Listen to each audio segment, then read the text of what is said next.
It's a good day to brew, baby. What is up, YouTube? It's your boy Millsy, back with Hometown Commander, back for another episode of Millsy Brews, the show where I brew my version 1.0 deck list of the commander in front of us on my quest out brew the magic world. As always, that deck list is going to be down in the description for you below, as well as I'd really appreciate it if you could interact with the video, like, comment, subscribe, consider checking out the links in the description. I would appreciate it. ABB, baby, that's the motto, will always be brewing. And we're back today with Baru Wurmspeaker, with the release of Baru's Strayed Worm in Duskmourn, and then now Quilled Great Worm in Foundations. I thought it was finally time to take my shot at Baru, because at the time the Dominator unit came out, I wasn't really brewing as much as we're brewing now, and so I wanted to go back and take a look at a popular commander, especially for this tribe. Baru was a 4-mana 3/3 human druid that says other worms we control get +2/+2 and have a trample.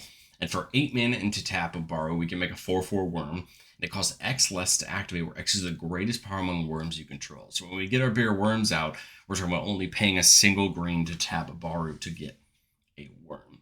I think this is going to be a pretty classic mono green strategy if you've played other mono green tribes before. We're going to ramp our way up to being able to cast Baru in some of our really big worms, allow Baru to tap for a worm every turn, and then get into combat and do what green does best and get stompy.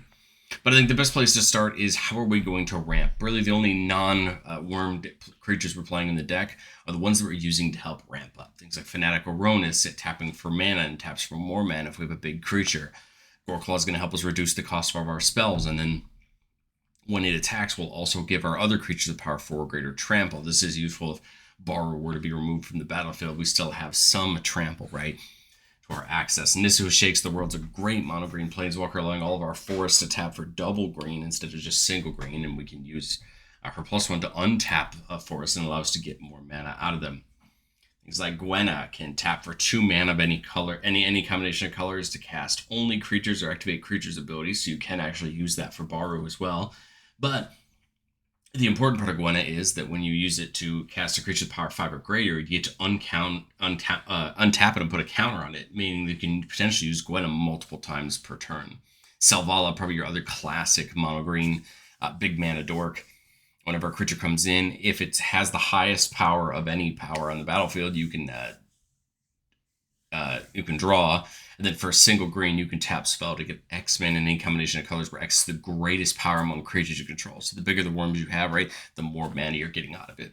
Runati's a newer one we're trying out because I think it's still pretty useful. Whenever you cast a creature spell with mana value 5 or greater, almost all of our worms are going to be at least 7, if not more. That creature enters with X additional +1/+1s, where X is its mana value -4. So a 7 cost creature would come in with 3 counters on them. And that matters because Runati's second ability says that creatures we control with 3 or more counters on them have haste, and Runati can tap for a green. So this is nice because then we potentially start bringing our worms in with haste as an option. And there are other things in the deck for us to give creatures counters, so that can also help with other things as well. Silverwalled Sage can tap for 3 mana of any one color, only to cast creatures. Again, great way to get to those big worms that we're trying to cast. And then we have Emerald Medallion and Ronis's Monument help us out by reducing our green creatures each by 1. The Emerald Medallion will actually reduce all green spells. The Monument just is green creatures. So no matter what, green creatures are going to get reduced by 1. And then the Monument adds on whenever we cast a creature spell, we can give a creature +2/+2 and trample till end of turn. This is kind of fun way to buff up Baru if you're going to cast a couple worms and make Baru a threat instead of just sitting there and making worms. There's plenty of ways that we can approach Ronis's Monument, but +2/+2 and trample is a nice benefit for us when we're getting into combat. But let's get into the worms. I think this is where the deck shines, right? These are the things we care about. And there's a lot of really interesting ones. There we got Baru's Strayed Worm from Duskmourn, the second newest worm on this list. Can't be countered, trample, and haste, great ability. And for 4 mana, if we have Delirium, we can bring it back to the graveyard. I just like that it's a decent beater, 5/5 for 5, trample, haste. Get that nice buff from Baru. And it's one of those worms that it alone can reduce, most of our worms can reduce Baru's ability down, but Balustrade can do it on its own.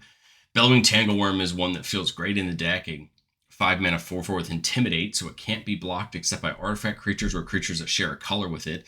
Basically, and then it can come down and give all of our green creatures Intimidate, which should be tough for a lot of decks if they aren't playing green, right? Yes, there is the artifact creature clause, so if you're playing into an artifact deck, they can block you. But this should shut down a good amount of decks from blocking your Wurms and become a real threat. Defiler of Vigor is probably one of my favorite green creatures in the deck because it's so useful in so many mono green and stompy type lists. It says an additional cost to cast a green permanent spell we control. We can pay 2 life instead of 1 of the green pips in their cost, which is a nice way to get potentially multiple things out per turn. But whenever we cast a green permanent spell at all, we put a counter on each creature we control. Good way to buff the entire board, even those tokens that Borrow is making off its ability. Elder Scale Wurm, a 7 mana 7/7 that when it enters, if our life total is less than 7, it becomes 7. And if we would have 7 or more life and damage would reduce our life total to less than 7, it reduces it to 7 instead. A fun way to get around potentially taking some lethal damage. This will get around a lot of things, which is nice and a little bit of protection, and it's a decent body on its own. Emergent Woodworm is a card that's well loved for me in my Sirach and Gorkal list, and it feels great here. A 7 mana 4/4 that comes in with backup 3. So when it comes in, we can put 3 counters on another creature or itself.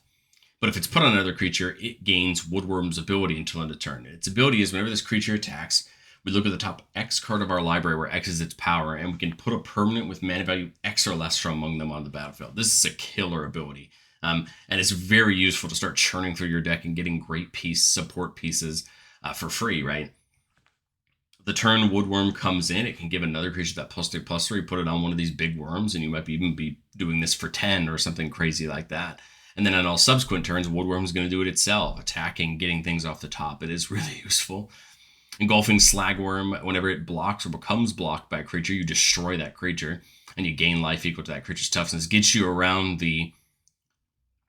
let's say, for example, someone tries to block it with a Death Toucher, you're gonna destroy that Death Toucher before the damage is dealt. And then if Slagworm has Trample, you'll still get to trample over. So it's a great ability, especially for a worm its size. Grothama All-Devouring is probably the most popular worm, I would guess, because it's been used in a lot of other stompy decks. But other creatures have, when this creature attacks, you may have it fight Grothama. And then when Grothama leaves the battlefield, each player draws cards equal to the amount of damage dealt to Grothama this turn by sources they controlled. So this is a very interesting ability. It's something you want to use yourself. You definitely don't want to let your opponents use it if possible, but a good way to draw a ton of cards and get damage. I've kind of, on multiple times in the channel said I'm not a huge fan of Grothama. I think it's a great creature, right? A 10-8 for 5 mana is brutally good.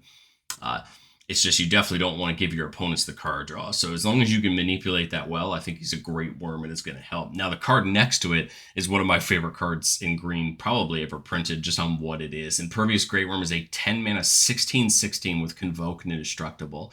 Convoke means you can tap your creatures to help pay for it. Here's a 16/16 that with Borrow down is going to be an 18/18 and Trample. This is a great creature. I love Great Worm. It's a meme. It's not well played, but I think it's really fun, and in a worm deck, it makes a ton of sense. Iron Crusher wasn't a card I really knew about until I was putting this deck together. It says when it attacks, target attacking creature gets +X/+0 until end of turn where X is its power. That's not bad at all, giving out a... With just this and Borrow out, you're given a +6, right, buff to something, which isn't nothing, especially when you add in things like Trample, right? That can be really effective, especially the bigger the worm is that's attacking. Plated Slagworm, an 8/8 with Hexproof for 7. Doesn't have Trample or anything pretty on it besides the Hexproof, but remember, we get to give it other abilities with other things, so a great price for its cost.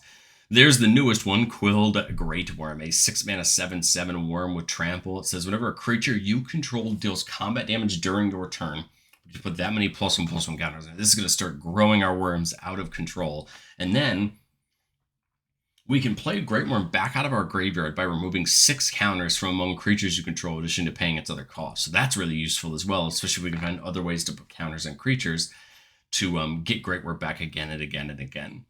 Roaring Slagworm is a 7 mana 6/4 that says whenever it attacks, you tap all artifacts.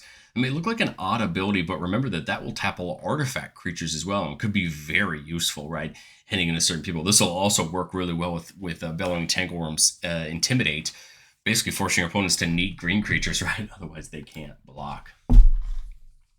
Wither Scare Worm is an interesting one, a 6-mana 9/9 that says whenever it blocks or becomes blocked by a creature, that creature gains Wither until end of turn. So basically, it's going to say that if something blocks it, it's going to hurt it. But it says whenever it deals damage to an opponent, you remove all -1/-1 counters from it. So it kind of has a downside, and then instead of being damaged, it gets -1/-1 counters. But whenever it finally hits somebody and no one can block it, you get to remove all of them. It goes back up to being a 9/9. I think it's just an interesting creature, and for it being 6 mana, it means you can get to that reduction on Borrow's ability pretty well. The other big worm I think everybody can think of is Worldspine Worm, an 11 mana 15/15 trampler that when it dies, you get to make 3 worm tokens with trample. And when it's put into the graveyard from anywhere, you shuffle it back into its owner's library. I like Worldspine Worm. I think it's just an interesting creature. Making a bunch of worms when it dies is really cool because it means your 11 mana investment is still going to get you something good. And hey, it's just a big beater your opponents have to deal with. And then the only, I think the only colorless worm besides that Ironclaw worm that we're playing in the deck is Wurmcoil Engine, the classic Phyrexian itself, Death Touch, Lifelink, 6/6.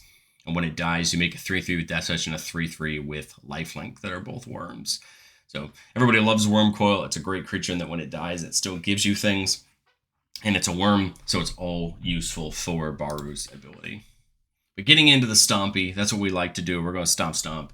And there's a lot of ways to do this in mono green. Probably one of my favorite new ways to do this is Nissa's Ascendant Animist, a 7-mana planeswalker that can come down for 5 if you wanted to. You just won't be able to ultimate it the turn it comes down. The +1 gets you a horror where X is its loyalty, so it creates it on the time you create it. Not a bad way to get some free big creatures. The -1 can get rid of an artifact or enchantment if you need some removal. But the big ability is a -7 until end of turn, creatures you control get +1/+1 for each forest you control and get trampled. Since our deck is playing almost all forests, this means that this is always going to give a big buff and allow our worms to hopefully get in for big damage. Zopandrel doubles the power and toughness of each creature during every combat until end of turn, so that's pretty great, allowing us to make sure that we're always hitting hard and blocking hard.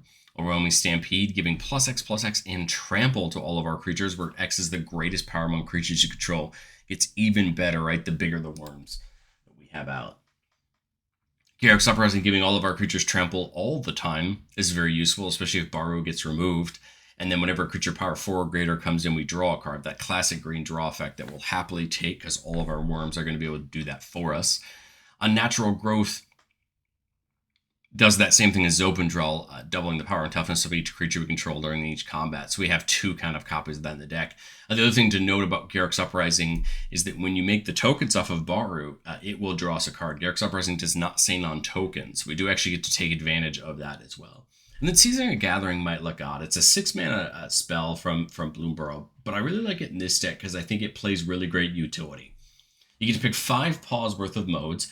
For 1 paw, you can give a creature +1/+1 counter, vigilance, and trample till the turn. So for 6 mana, we can give 5 creatures +1/+1 vigilance and trample, which isn't the best in the world on just its own. I think it's a great ability. But when you start to pair with the other 2, I think it makes a ton more sense. For 2 paws, you can choose artifact or enchantment and destroy all permanents of those types. We aren't playing a ton of artifacts and enchantments, so obviously if we have a ton of enchantments, we don't want to pick enchantments. But think about it. We're a deck that's relying on creatures. And if someone's relying on artifacts or relying on enchantments, we can do this, pick enchantment, nuke every enchantment or every artifact in the battlefield.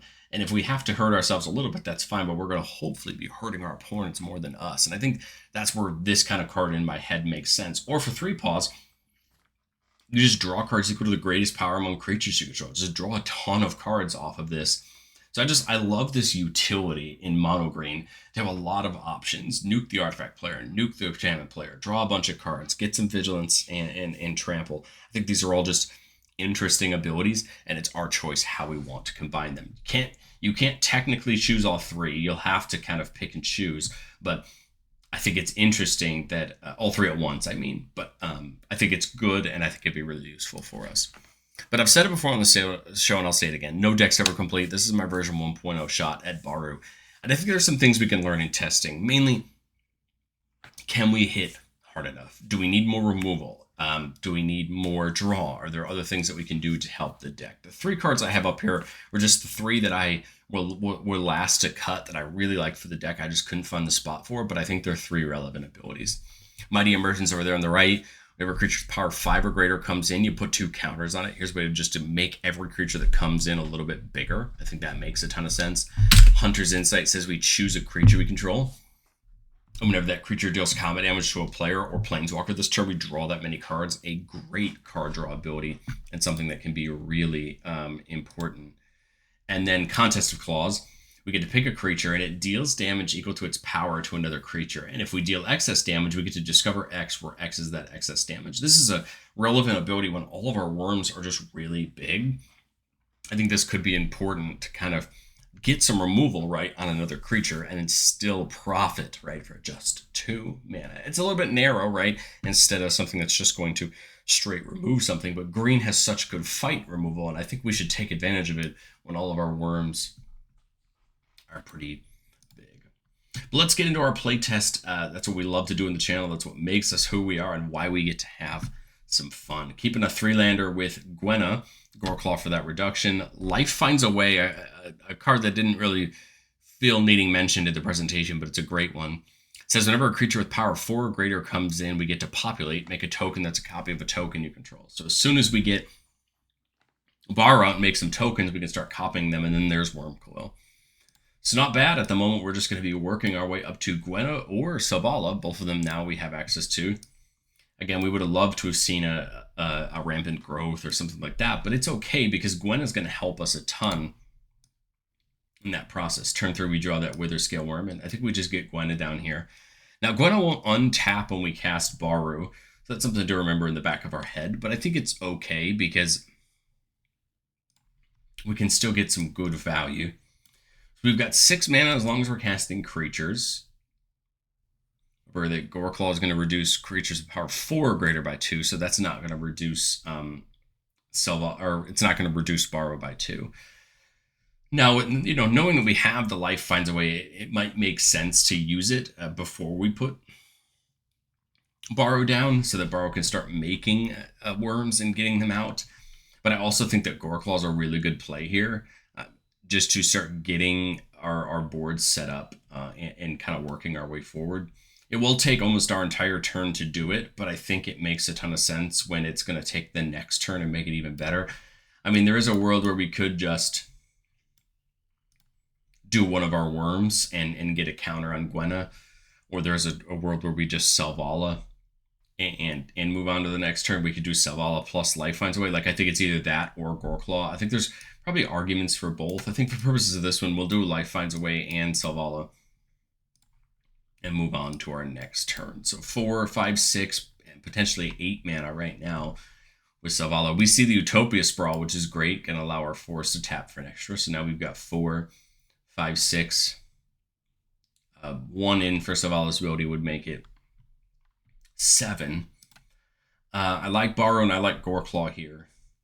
But I don't know. Can we do both? I play Goreclaw first. Gwenna's can be used for creature abilities. It can, okay. So I can actually use 2 of Gwenna's mana into Selvala to then cast Baru. There we go. Now that's not a bad turn. We got a couple more creatures down. Unfortunately, Life Finds a Way won't find a target there on Goreclaw coming in, but that's okay. Now all of our Wurms are going to get real cheaper. So here on turn 5, you've got 1, 2, 3, 4, 5, 6, 7, 8, 10 right now, or sorry, 9 right now, but it could get bigger if we play a Wurm first. 1, 2, 3, 4, 5, 6, 7, 8, or everything that Goreclaw is costing is 2 less. So I think we'll go Witherscale Worm. That's going to cause Gwenna to untap itself and draw. We'll use it, right? There's no reason not to if it's just going to untap. That'll trigger Life Finds a Way, which we can respond to because Baru is not a sorcery speed ability. So we'll make the Worm off Baru, and then because this entered, then we can copy and populate it. And then let's see, that's 3. 1 plus 3 plus 9, so we've got like 11 mana left. We should be able to go Wurmcoil into or both. But let's only do 1 just for the purposes of the fact that they don't have, sorry, that that the Wither Scale Worm should have drawn me a card off of Sylval. Let's do just the Crusher, just to be safe for the moment. Just so that way, in case something happens, we have some more access to things. I'm sorry, that will. Yeah, sorry, it won't cause Gwenna to happen because the cast is on the stack, even though Crusher comes in as a 6/8, right, because of Baru. But we can attack this turn with Goreclaw if we want to. I think we just want to wait another turn and, right, prepare for this big attack that should be coming. We see a rampant growth, which is unfortunate, but that's a-okay. We'll make another worm with Baru. I think we play the Wurmcoil Engine. That'll make us another worm. It's not going to be the highest, but that's a-okay. That will untap Gwenna, though.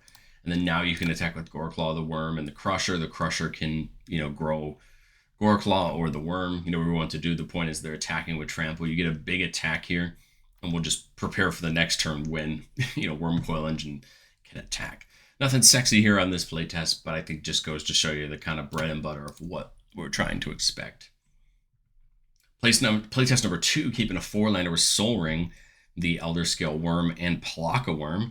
Worm that when it comes in, it gains a 7 life, and when it dies, draws us a card. So, I mean, a pretty obvious turn 1, for Soul Ring. The playline that everybody loves to joke about at their commander tables. I mean, this means we get a turn 2 Baru, which doesn't feel bad to me. Get the process going, get it started. On turn 3, we can slam Grothama, and then that'll allow us to start making tokens with Baru. Again, I feel weird about Grothama giving my opponents cards, but I guess we could, if we get the game done fast enough, it won't really matter, right? And we can keep the party going. Turn 4, we can now make a worm with Baru. I like Zopandrel. Fortunately, we don't have the mana to Zopandrel. We only have 6 mana, right? Same thing with our other worms, right? We're just one turn off a couple of our big worms, but that's a-okay. We'll make the worm with Baru and attack, get Grothama going and get some damage in. I realize that it has to leave the battlefield for everybody to draw, so I guess the 1/1s pinging off of it aren't as bad as I think. I think that's one thing that's good to learn, right? When you read a card and then see how it actually participates, right, on the battlefield. Here we can get Zopandrel down. Is it going to benefit me at all this turn? I guess Grothama, it would become a 24 with Trample, so it could be a big threat to an opponent. My gut almost tells me I should get another worm down, get 7 more life down, and we could, we could attack with the worm if we want to. We can attack with Grothama, still get some damage in. And then the next turn, now that Plaka can attack, I think that's the time I'd want to Zopandrel, and we can make another worm, give her some big damage. And now if anyone rids anything of it, we've got other worms to back them up, come in, just keep attacking, keep the cycle going. With these both being 7, that means I should be able to play a worm and make another worm and just keep this trample cycle going. We'll go into playtest number 3. Nice and easy, right? Play big worms, get stomp. Everybody's the classic mono green life. Keep it a 4-lander with Archdruid's Charm, cultivate for some ramp, and Beanstalk Worm, which the sorcery can actually let us play an additional land on that turn. And then the Beanstalk Worm comes in, so not a bad one. Hey, there we see an Emerald Medallion. This could actually lead to a turn 3 Plant Beans plus Cultivate, which could be a pretty fun way to celebrate a turn 3, right? Turn 2, we play that Emerald Medallion, reducing, remember, all green spells by 1. So what I'm thinking here is you Plant Beans for 1, playing another land, right? This is going to go into our Adventure Zone, and then we Cultivate for just 2, right? Getting the ability to really start ramping.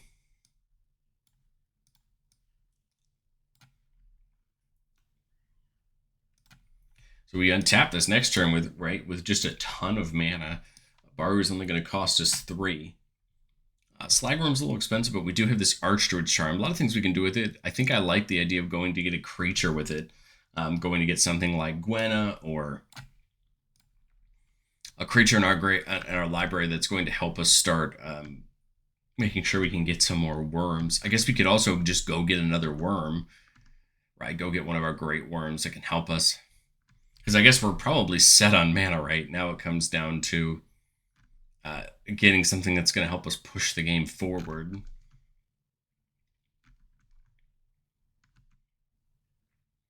Again, I guess there's something like Selvala, which could draw us cards too, right? But I think...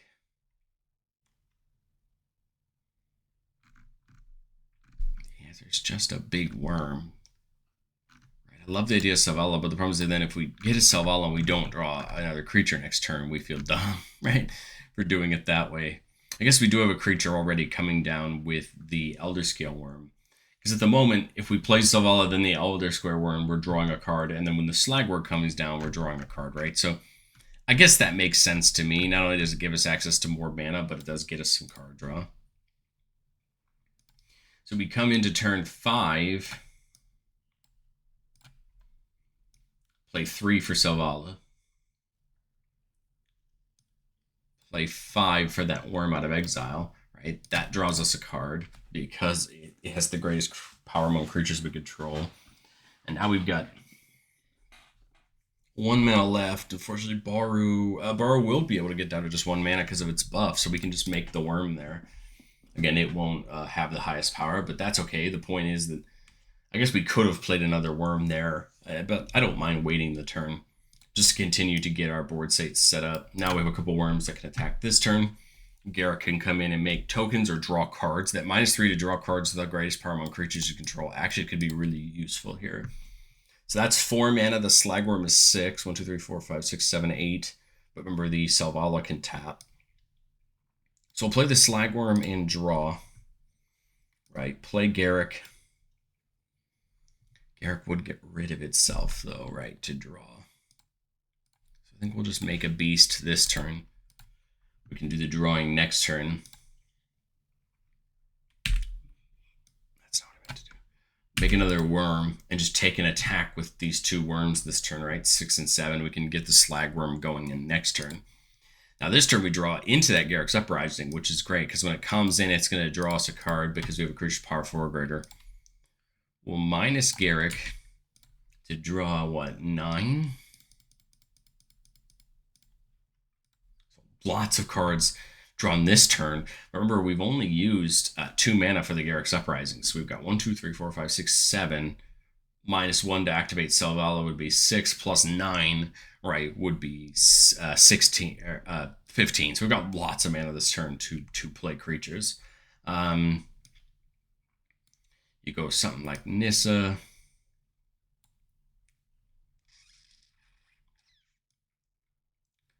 Beastmaster essentially to get that set up. Palaka Worm.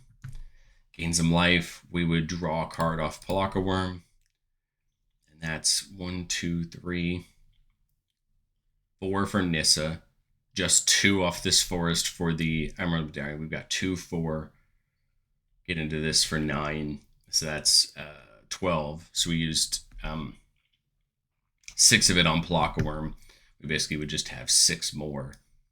We could, get another worm down, draw a card. We'll pitch a couple lands to hand size since we got plenty. And I mean, I think now we're just in great shape. We've got Trample. Nissa can start untapping our forests to leave something like Nature's Claim or Ram Through Up for some removal. I think we're just in great shape now to continue to keep attacking and get in there. But let me know, what do you think of Baru down in the comment section below? Do you have a Baru deck? I'd love to talk to you about what you have versus what I don't have. I have, of course, I'm very partial to my own choice for mono green, but I think mono green's a ton of fun. There's a lot of ways to do it. And I think this deck has everything I'd want for a stompy deck, but just cares about worms. And that's pretty fun. So maybe we'll get some new worms in over the next year and I'll get to update this deck. But otherwise, thank you so much for watching and I will catch you guys next time.